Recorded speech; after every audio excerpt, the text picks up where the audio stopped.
El fuego de la Candelaria. No podemos afirmar que esta historia haya sido verdad, porque llegó hasta nosotros de forma oral. Pero lo que sí sabemos es que ha sido contada con tal precisión más de 3 veces, por lo cual nos atreveríamos a decir que en efecto ocurrió.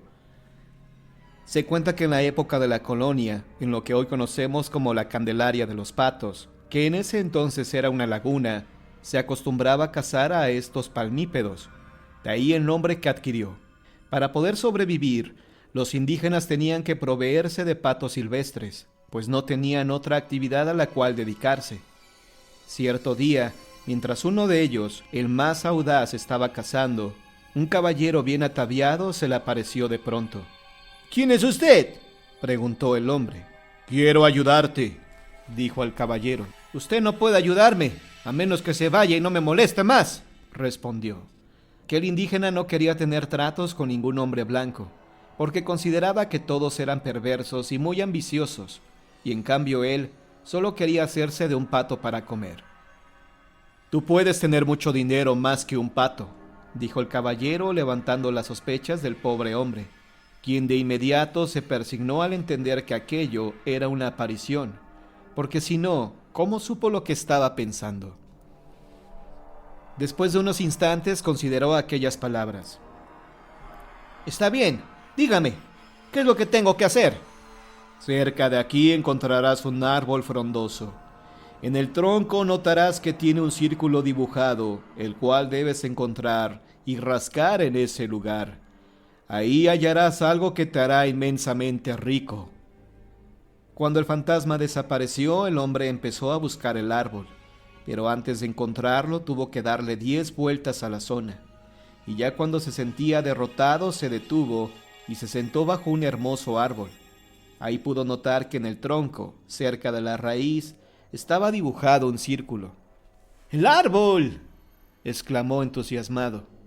El hombre rascó toda la tarde, y al cabo de unas horas halló un enorme cofre lleno de monedas y joyas, pero como era demasiado pesado, tuvo que sacar algunas cosas y volverlo a enterrar, prometiéndose que en cuanto se le acabara el dinero, volvería por más. Cuando terminó su cometido, el fantasma nuevamente se le apareció.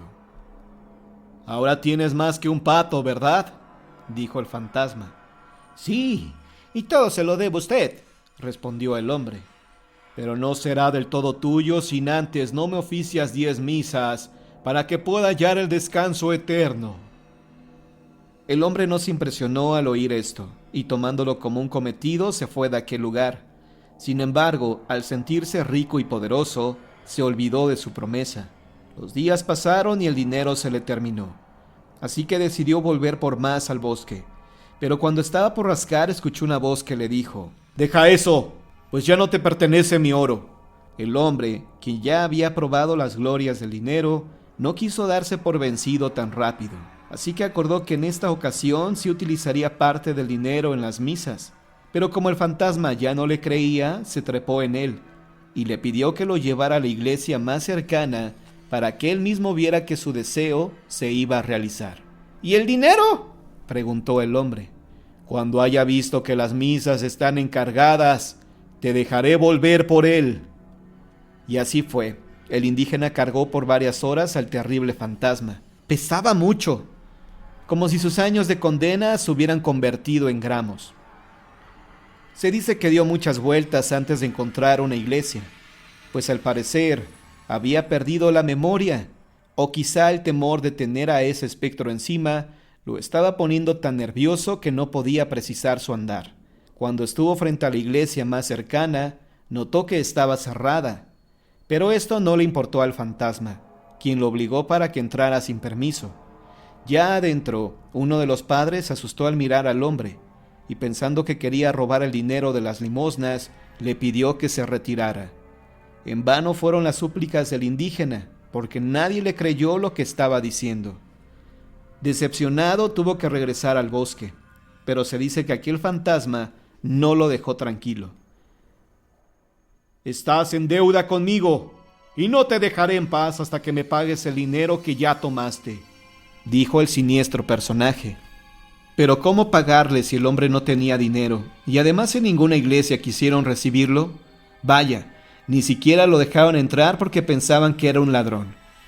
Con esta suerte pasaron los días, y quienes iban a cazar patos a la Candelaria se daban cuenta de que el hombre cada vez lucía más desmejorado. Incluso había quienes afirmaban que hablaba solo, y que en sus ojos había un aire de frialdad.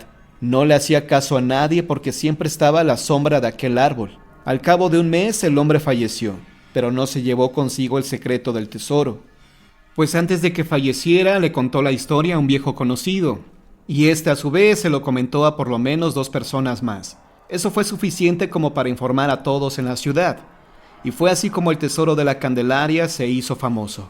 Sin embargo, algunas personas consideran que fue precisamente este tesoro el causante de la desgracia que ocurrió en aquella época. En cuanto se supo de la existencia de aquel oro, muchas personas se dieron a la tarea de ir en su búsqueda, pero aquello parecía ya haberse convertido en toda una leyenda, pues el árbol en donde el hombre reposó los últimos días de su vida parecía que se había esfumado, y ya nadie sabía con exactitud cuál era. Los padres, preocupados por lo que estaba ocurriendo, construyeron una capilla en nombre de la Virgen de las Candelas, la cual se terminó de edificar a finales del siglo XVI. Con ella intentaban resaltar la fe de las personas para que dejaran de creer en el fantasma del árbol y su tan codiciado tesoro.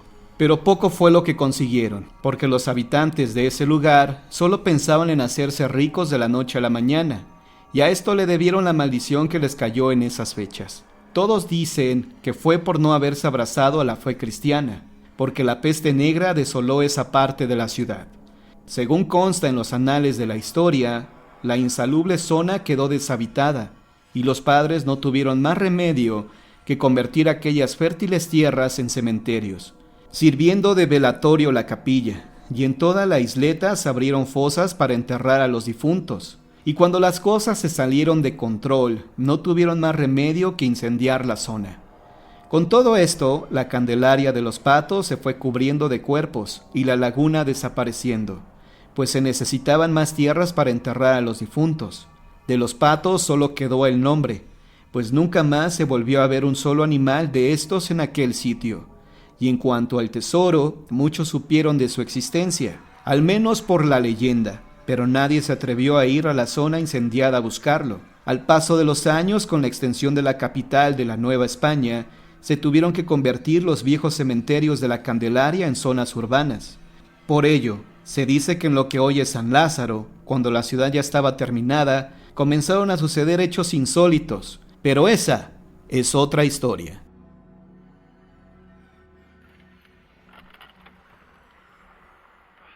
El mito del Nahual. En la época de la colonia se creía que los brujos o hechiceros se convertían en animales para atacar tanto a personas como a similares.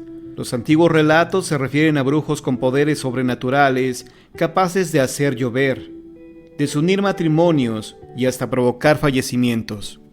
El Nahual fue y será el más mítico de los seres mexicanos, aunque no se tienen datos de su aparición, pues ya cuando se consumó la conquista de la Nueva España, se hablaba de los poderosos hechiceros capaces de tomar cualquier forma.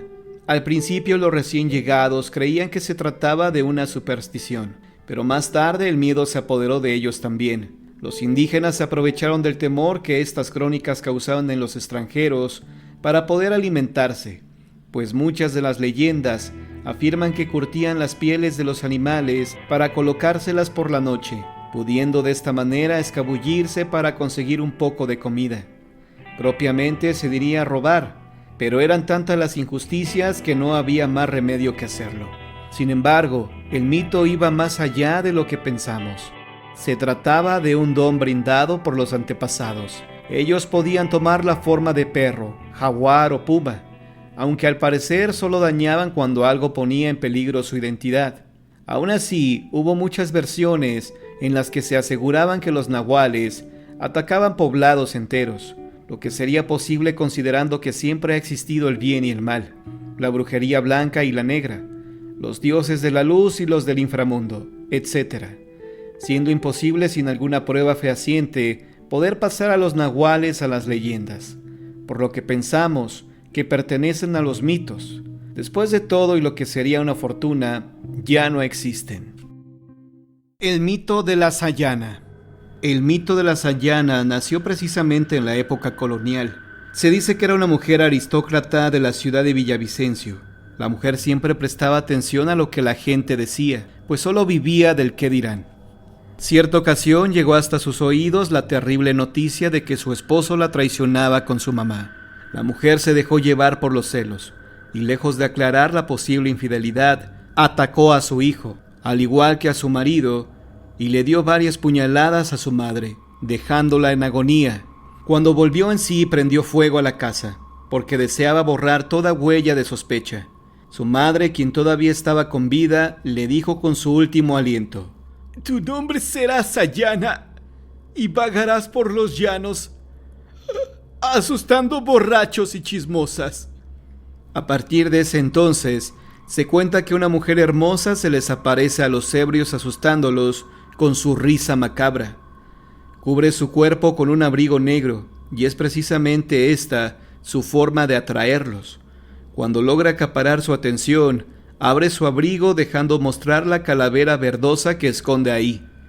La Sayana es una mujer perversa que busca enmendar todo el mal que hizo. También persigue a las mujeres chismosas, pues fueron estas las causantes de los celos que la llevaron a su desgracia.